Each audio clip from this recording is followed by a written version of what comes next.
you should just get used to this. Katie at Without a Crystal Ball was telling the truth and was accurate and reported correctly when it came to another individual that has been taking storm on social media and spreading a lot of misinformation about a certain woman that was released from prison after serving 8.5 years. Hey Cactus crew, I hope you guys are going well. Thanks so much for tuning in. If you're new here, hi, I'm Bill. Welcome to my channel. This is Katie Joy's Instagram Live from June 19, 2024, only a month before her final flip. I'm guessing it's a month. I haven't done a timeline, but I know in July 2024, that was her final flip. I'll link a few of my videos down below. I'm also going over her old posts at the moment, so I'll link that playlist. This was only a month ago. Only a month ago. How can she be the anti-Gypsy expert go-to person now when she was the cheerleader for 5 years? For so long, the MVP narrative was out there because that's what Kristy wanted out there. That's what Gypsy needed out there. And Katie was happy to deliver what they needed. I also did a CB Live reaction to this. I'll link that below as well. Give this video a like. Comment below, let me know what you think, share it, please do consider subscribing. You can follow me on Instagram, TikTok and X at It's Crystal Bill. That's also my backup channel on YouTube. Now, if you are familiar with Gypsy Rose Blanchard, you know that when she was released from prison, she was given a lot of attention and she got a lot of support from people. People were very much on her side and were like very much rooting for her. And then quickly, within the span of a couple months, people started turning on her. And a lot of those people were referring to a creator that went by the Good Wives Network. And the Good Wives Network was run by a woman named Fancy Maselli. Okay, when she was first released, to let the wider media know that April Johns, aka Fancy Maselli, was spreading misinformation about and reporting details about her case that were not only inaccurate but completely defamatory.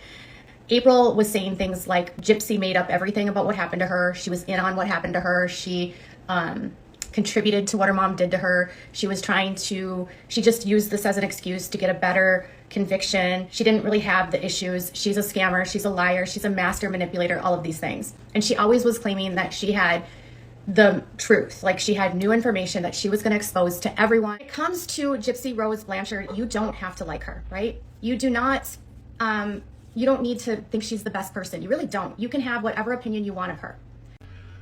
But no, see, here's the thing. Gypsy seems to be milking the industry fan base. No, it's actually Fancy who's milking the industry and Gypsy's fan base to turn Gypsy's fan base against her.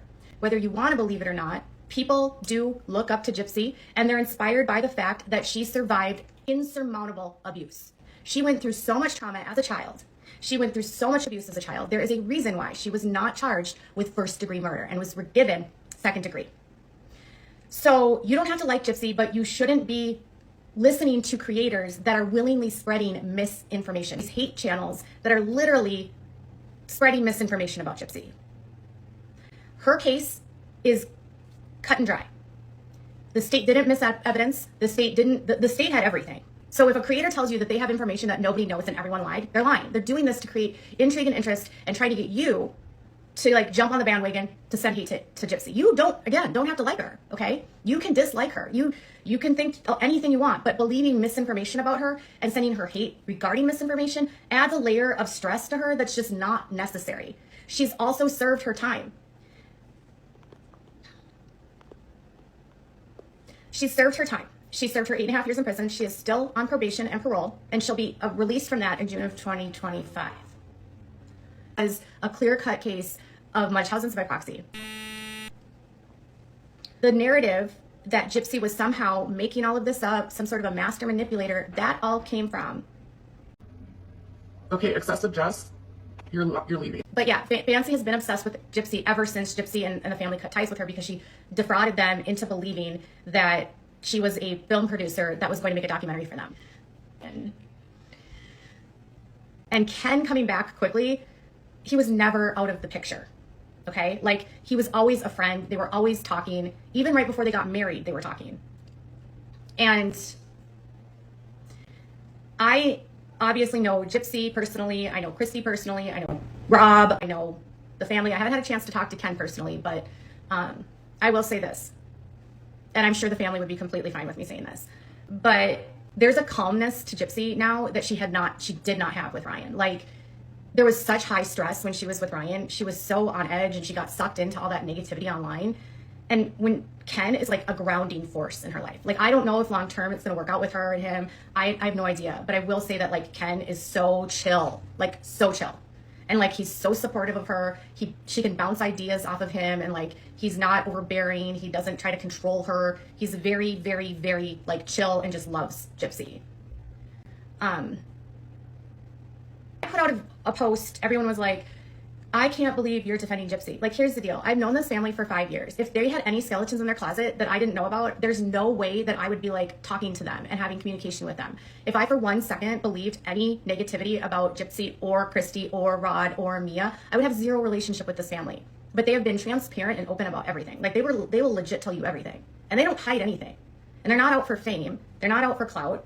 Gypsy's case became huge because of The Act, a series on Hulu that they never asked to be involved in, that they weren't involved in. She served her time. She served her 8.5 years in prison. She is still on probation and parole, and she'll be released from that in June of 2025.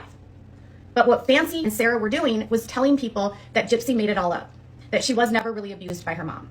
They were telling people that Gypsy was in on it and was actually defrauding people with her mom when she was 11 years old. And so here's the thing with Fancy. She is going to be sued by Gypsy for defamation and breach of contract. The reason why Gypsy and Rod and Kristy and Mia are suing her is because they signed a contract with her and she was supposed to work on a production for them, and she never did.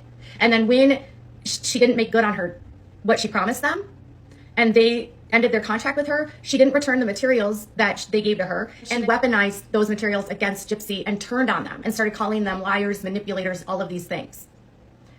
And prior to that relationship souring, everything that Fancy said, or April, was the same thing that the prosecutor said, that this was a clear-cut case of Munchausen's by proxy. Fancy has been obsessed with Gypsy ever since Gypsy and the family cut ties with her, because she defrauded them into believing that she was a film producer that was going to make a documentary for them. And before all of this was doing, and she was also going out and speaking to the media unapproved and acting as the spokesperson for the family unapproved, and was giving interviews to In Touch Weekly and to all these media outlets speaking as the family spokesperson Unapproved. and was leaking information to the media about Gypsy from prison that was not approved by the family to release. So one of the things that a lot of people were surprised about was Gypsy came out of prison, she was married to Ryan, and then they were shocked to hear that she got divorced. I think if you watch the first 3 episodes of this new series, Gypsy Life After Lockup, By the way, nobody likes that title. Like, Gypsy had no role in that title. They didn't get to choose the title of that show. It hasn't, like, I think if they could have chosen a title, they would not have chosen Life After Lockup for the show. But if you watch the first 3 episodes, it's pretty clear that Ryan and Gypsy are not compatible in any way, and it really has nothing to do with Ken. And it's very clear that Gypsy was never over Ken, even when they got married. And she was always honest about that. And the reason why Ken and Gypsy split up was not because he was scared of the fame. It was partially because Fancy was meddling in their relationship, and she was creating conflict. And she was making it hard for them to have a relationship because she kept going to the media and telling them everything about Ken. And on top of that, Ken didn't want to get married to her right out of prison. He felt like Gypsy needed to have a life and not just be married right away. So I hope you're seeing the Ryan that we've all seen. Like, the stuff you're seeing with Ryan, with the clout chasing, with telling a fast food person, I've got Gypsy Rose in my car. Like, dude, you're her husband. Why are you telling the fast food agent that you've got Gypsy Rose Blanchard in the car with you? Like, what are you, fanboying over your wife?